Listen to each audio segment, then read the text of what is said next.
In the summer of 323 BCE, Alexander of Macedon sat in Babylon. He controlled a contiguous landmass stretching from the Mediterranean Sea to the mountains of India. Following a night of heavy drinking with his officers, he retreated to his bed, suffering from an intense fever and an excruciating pain shooting down his spine. Over the next 12 days, his physical condition rapidly deteriorated. A commander who had survived years of brutal combat on the front lines went from peak health to complete immobility. The supreme leader of the largest military force on Earth was suddenly neutralized. Without its central pillar, the entire power structure of the ancient world fractured. Despite the sweltering, humid Babylonian summer, Alexander's physical body did not begin to decompose for 6 full days after his supposed death. To the ancient Greeks, this biological impossibility meant only one thing. It was physical proof that their king was literally a god. This illustrates a modern medical explanation, an autoimmune disorder called Guillain-Barré syndrome, where the immune system attacks its own nerves. It shuts down motor function completely, leaving cognition intact. Alexander's brain remained fully active while his body lay paralyzed.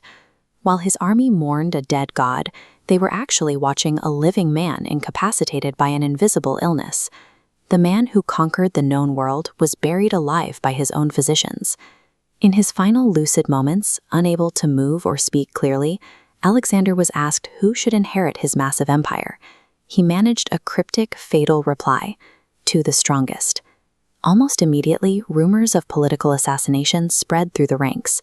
The leading theory pointed to a toxic plant known as white hellebore. Packed with potent chemical alkaloids, white hellebore triggers a slow, agonizing drop in heart rate, severe abdominal pain, and total paralysis. These physiological effects match his 12-day neurological decline perfectly. The most likely suspects were standing right next to his bed. His inner circle of generals knew the empire had grown dangerously large, and many were already scheming to carve out autonomous territories for themselves. By refusing to name a clear heir and leaving his succession up to a contest of strength, Alexander effectively ordered his own officers to tear his life's work apart. These ambitious successors became known as the Diadochi. They were deeply superstitious men, driven by a prophecy that whichever territory held Alexander's corpse would be blessed with ultimate prosperity and power. As the lavish funeral cortege slowly made its way back toward Macedonia, one of his leading generals, Ptolemy, launched a brazen military ambush right in the Levant. Ptolemy hijacked the funeral cart, diverting it south into Egypt and placing the body in Alexandria.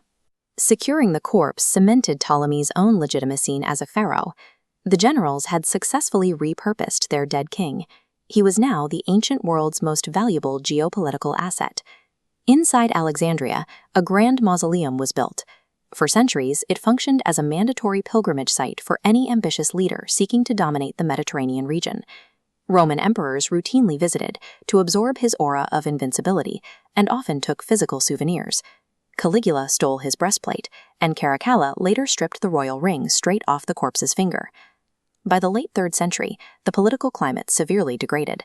Continuous warfare and violent uprisings ripped through Egypt, forcing the locals to seal off the mausoleum to protect it from the chaos. The tomb remained safe only as long as successive empires needed Alexander's ghost to justify their authority. Once those political structures fractured, the shrine became a liability. In 391 AD, the Roman Emperor Theodosius enacted sweeping laws to outlaw pagan worship. Christian religious fanaticism swept through Alexandria, actively targeting the cult of Alexander. Fearing the complete destruction of their founder, loyal priests initiated an emergency extraction the following year.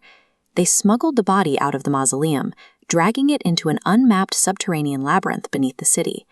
Since that night, over 150 official archaeological expeditions have excavated Alexandria looking for the tomb. To this day, not a single trace of the mausoleum or the body has been found.